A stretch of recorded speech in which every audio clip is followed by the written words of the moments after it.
ልጅ እያለሁ ፎቶ ብርቅ ነበር። ከእናቴ ጋር የሆነ ግብዣ ሄዳለሁ። የቤት እመቤቲቱ ቡናው እስኪፈላ ከግድግዳው ላይ መስኮት የሚያህል ባለፍሬም ፎቶ መስቀያ ወረዳ በዳንቴል ወልወል አድርጋ ትጋብዘናለች።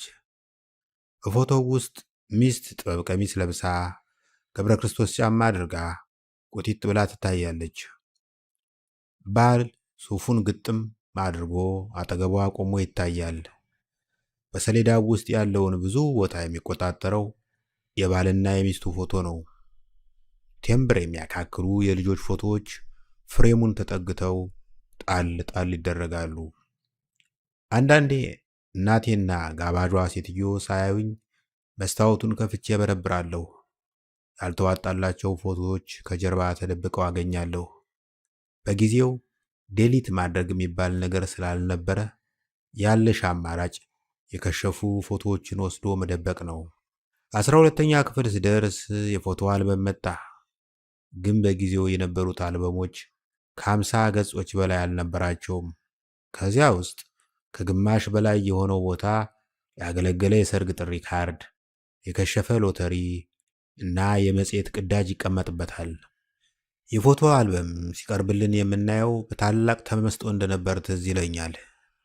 ያኔ የጎረቤት ፎቶ በምናይበት ጥሞና ዛሬ ፊልም የምናይ አይመስለኝም። እያንዳንዱ ፎቶ ደግሞ የራሱ ታሪክ ነበረው።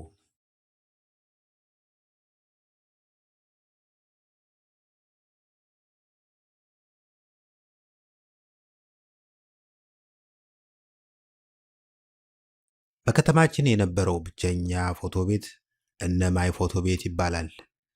የስቱዲዮዋ ባክግራውንድ ሁሌም የዘንባባ ዛፍ ነው። ካሜራው የቅየሳ መሳሪያ ይመስላል። ከጎኑና ከጎኑ ሁለት ትልልቅ ባለ ባርኔጣ አምፖሎች ያጅቡታል።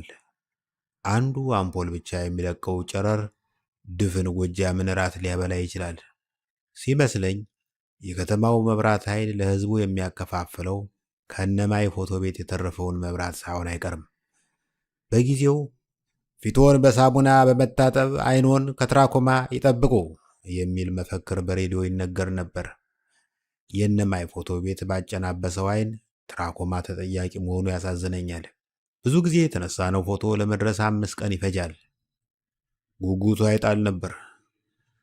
በተለይ ሴቶች የቀጠሮ ቀናቸው እስኪደርስ ድረስ እየተቆነጠነጡ ፎቶአቸውን ቢያንስ 2 በህልማቸው ያዩታል። ሲኒማ ወደ ከተማው ከመግባቱ በፊት ቅዳሜ ከሰዓት የምናሳልፈው እነማይ ፎቶ ቤት በር ላይ የተለጠፉትን የሳምንቱን ፎቶዎች በማየት ነበር። አልፎ ያጁ የከተማዋ ቆንጆ ሴት የተነሳችውን ፎቶ ከቦ እያየ እዩዋትማ እመብርሃንን እኮ ነው የምትመስል እያለ ያዳንቃል። አንዳንዱ ጎረምሳ በማየትና በማድነቅ ብቻ አይወሰንም። ለፎቶ አንሺው ጉርሻ ሰጥቶ የቆንጆይቱን ፎቶ አጥቦ እንዲሸጥለት ያግባባዋል። ጎረምሳው ፎቶውን በኪሱ ይዞ በከተማው በመዞር ገርሌ እኮ ናት እያለ ያቀራራል። ማርክ ዙከርበርግ ሼር የሚለውን ሐሳብ ያገኘው ከዚሆን? በልጅነቴ ትዝ ከሚሉኝ መፈክሮች አንዱ ያልሰራ ይብላ የሚለው ነው። ስራ ብሔራዊ ሃይማኖት ሆኖ ነበር።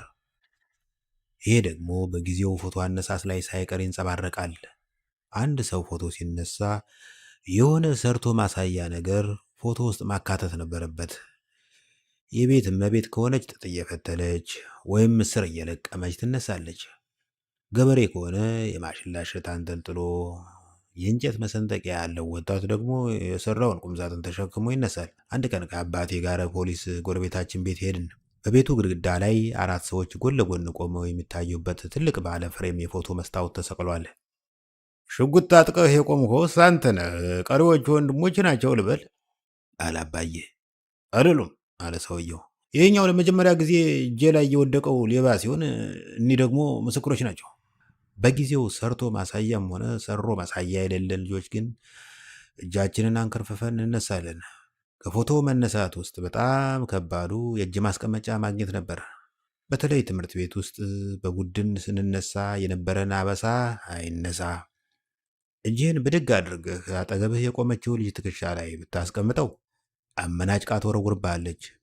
እጆችህን ወገብህ ላይ ብታስቀምጥ ምን ነው ነገረኛ ኮማሪት መሰልህ ይላል ፎቶ አንሺው።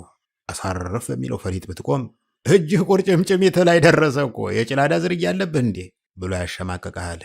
እጅህን አገጭ ስር ብታስደግፈው አቡሽ አለሉን እስክትወረውረው በጉጉት እየጠበቅን ነው ብሎ ያላግጥብሃል። ያለ አማራጭ እጅህን በኪስ ውስጥ መክተት ነው። ችግሩ እኛ የድሃ ልጆች የምንለብሰው ሱሪ ኪስ አልነበረውም።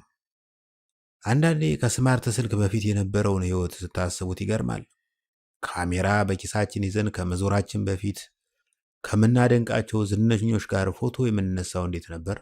ሙሉቀን መለሰ ዝንጥ ብሎ ስቴዲየም አካባቢ ሲናፈስ ታገኘዋለህ ሽንበል። ወይኔ እንዴት እኮ እንደማደንቅ። አመሰግናለሁ የኔ ቆንጆ ይላል ሙሉቀን። ካላስቸገርሁ ፒያሳ ፎቶ ቤት ሄደን ለማስታወሻ የሚሆን ፎቶ እንነሳ።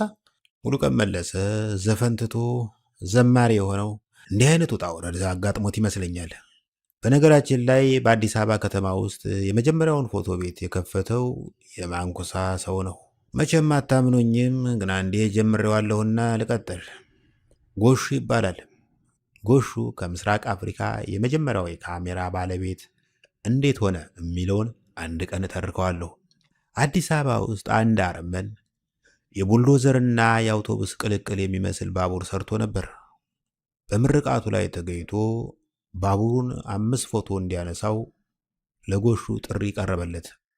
ጥሪውን ተቀብሎ አዲስ አበባ ሲገባ በጊዜው የነበሩት ከንቲባ 20 ጊዜ መድፍ አስተኩሰው ተቀበሉት። ብቻ ስራውን ለመስራት ቀላል ሆኖ አላገኘውም። የከተማው ሕዝብ በካሜራው ውስጥ ለመግባት ካለው ጉጉት የተነሳ ግልብጥ ብሎ ባቡሩ ጀርባ ላይ ወጣ። ከዚያስ ትሉኝ ይሆናል።